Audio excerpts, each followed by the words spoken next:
Hello everyone, I Ayush Khandelwal welcome you to the presentation of my thesis topic Medical Tourism Center.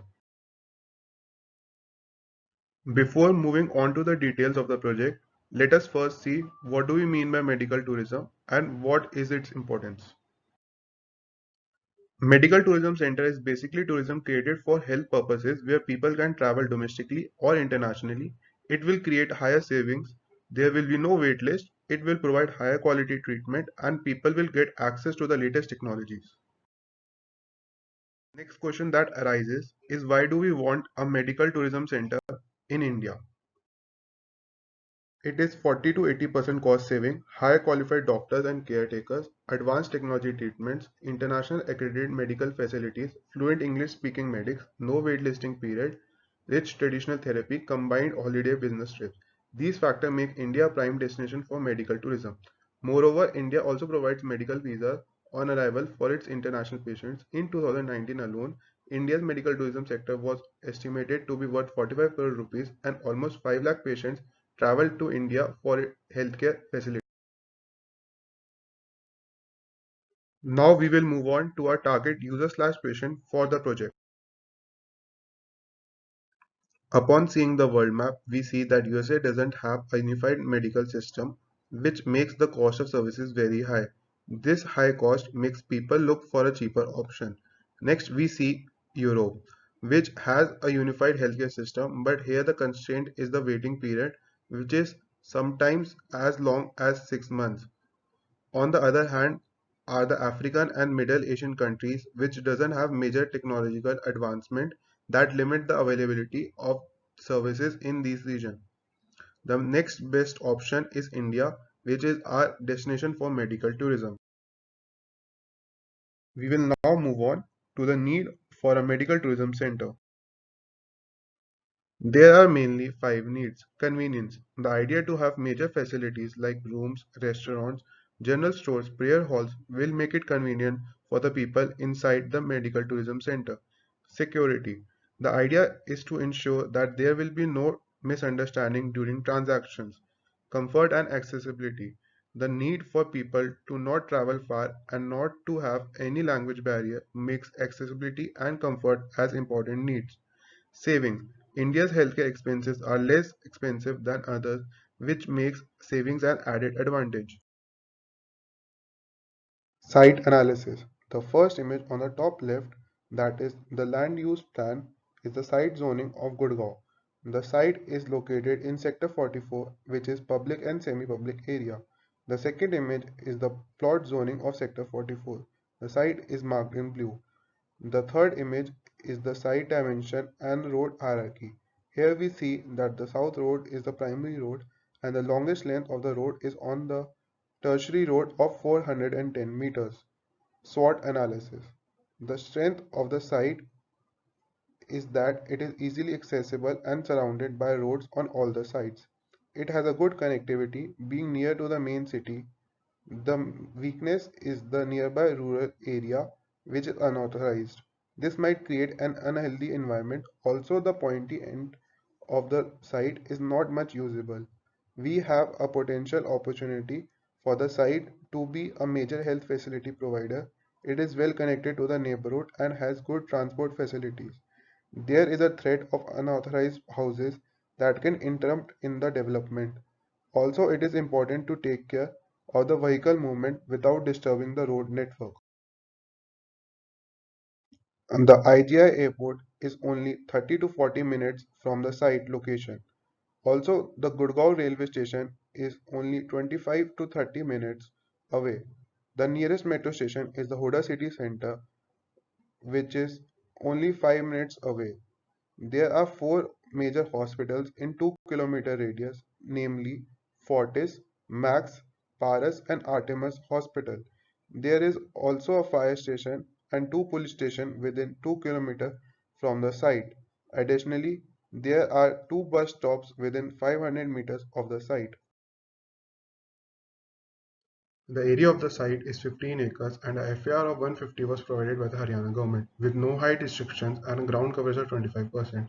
The built-up area after the design is 54,142 square meters.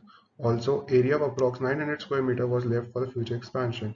There are total 4 entrances to the site. South entrance is the staff or service entrance. The southeast entrance is for the emergency as it has the least amount of traffic and congestion points. The entrance to the OPD is provided on the west side and the accommodation entrance is on the northeast side.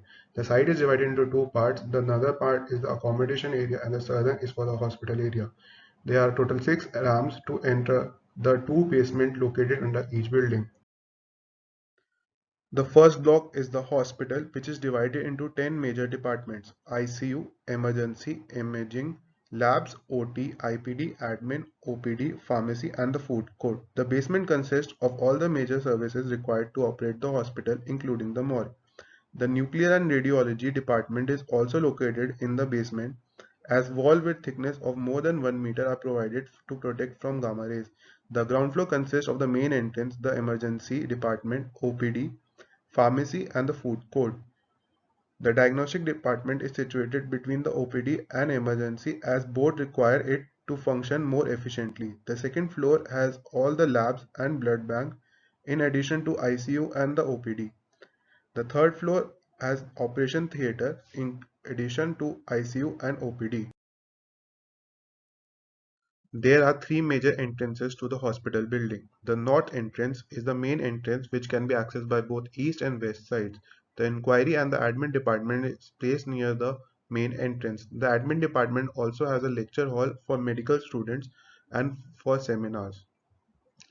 The international patient department is also near the main entrance and it is the most crucial part of our project. The food court and pharmacy also lead towards the main entrance. The other entrances include the emergency entrance on the east and OPD entrance on the west.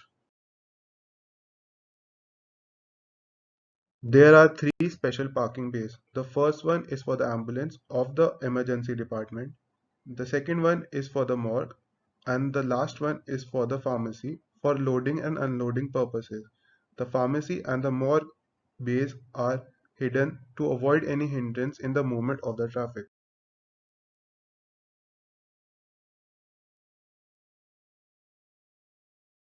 Moving on to the cores and services. There are 8 cores which are further divided into public and service cores and are planned according to the bylaws, that is within 60 meters of walking distance from one another, and are placed on external wall of the building.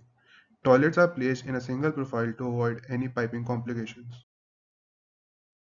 The services are the main part of the project and enough spaces and shaft have been provided for them. These services include gas, plumbing pipelines, FHC, HVAC systems, electrical fittings and pneumatic chutes. To avoid cross-contamination, each department has its own AHU to avoid mixing of air. The chilled water HVAC system is used for maximum efficiency. The emergency department is connected to the imaging and diagnostic department for more efficient working. It is also connected to the rest of the hospital via elevators. The waiting room can accommodate more than 50 people and the department has a minor OT in case of any emergencies. On the entrance there is an airlock and an ambulance triage where all the trolleys and wheelchairs are stored. On entering, a patient can either be taken to the triage room or the resuscitation room according to the need. There is also an observation room if required. There is also a staff room where the staff would enter the building, have their meal and rest in the staff lounge. The entrance to the OPD is located on the west side of the building. It has a seating capacity of more than 500 people. There are total 3 floors of OPD. More than 50 consultation and treatment rooms are available for different departments within the OPD. The treatment room will be used for any special treatment which the doctor required to perform. After the OPD, we move on to the pharmacy and further along is the food court. They are nearer to the exit to generate attraction and also extra income for the hospital. The diagnostic and imaging department can be entered from both east and west entrances and is also connected to the emergency and OPD respectively. It has X-ray, fluoroscopy, ultrasound, mammography, CT scanning, MRI and angiography rooms with each having their own control rooms and waiting areas. The operation theatre is one of the most important departments in the hospital. It is totally secured from both east and west entrances by ICU and OPD. It has its own waiting area, separate elevators and fire exit.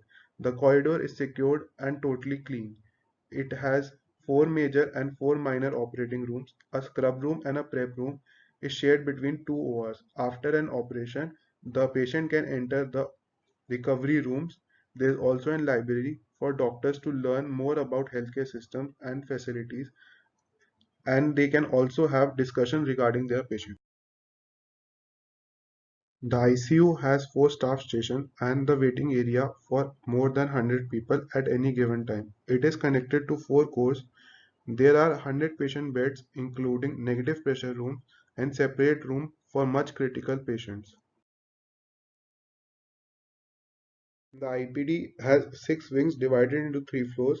There are four types of rooms: one patient rooms, two patient rooms, four patient rooms, and six patient rooms. There are separate staff and doctor lounges. Each wing consists of 60 beds, including the deluxe and the two negative pressure rooms. The facade is mainly made up of glass panels. Solid panels are provided according to the room utilization to suit its functionality. Also, density of these panels varies along different cardinal directions. False facade is also provided to avoid glare. It also creates interesting shadow play throughout the day inside the building. The glass facade are provided to promote an idea of more openness, but not in areas like consultation rooms and labs, which require privacy and controlled environment for proper working. Security is a very important concern in a hospital. There are entry gates separating each and every department. Also, while designing, care has been taken wherever there is a free flow required for the patient or person to move freely without creating any hindrances. For designing the accommodation building, a survey was conducted asking the international patient about the problem they were facing and if such a project would benefit them.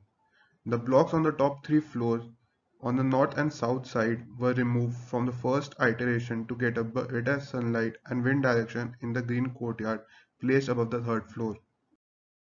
Accommodation block is almost like a hotel, providing the same comfort and facilities for the patient or people accompanying them. It has a general store and a therapy center on the ground floor. On the first floor, there is a restaurant and a cafe, in addition to meeting rooms, a prayer hall, a daycare center for the people who are traveling with children. The second floor has the main component, that is the green courtyard for people who want to practice yoga and other relaxing activities. It also has a gym or spa and a gaming room. The rest of the floors have bedrooms for people who wants to stay. There are two types of rooms to accommodate every type of family visiting the patient. There are more than 60 rooms available for people accompanying the patient with lot of facilities and services provided to them. While designing this project, I have provided ample of green spaces, green roofs, and green courtyards because, as we all know, that green spaces within or near the healthcare setting is beneficial for the patient's health. The green spaces also provide a therapeutic healing effect not only for the patients but for the staff also.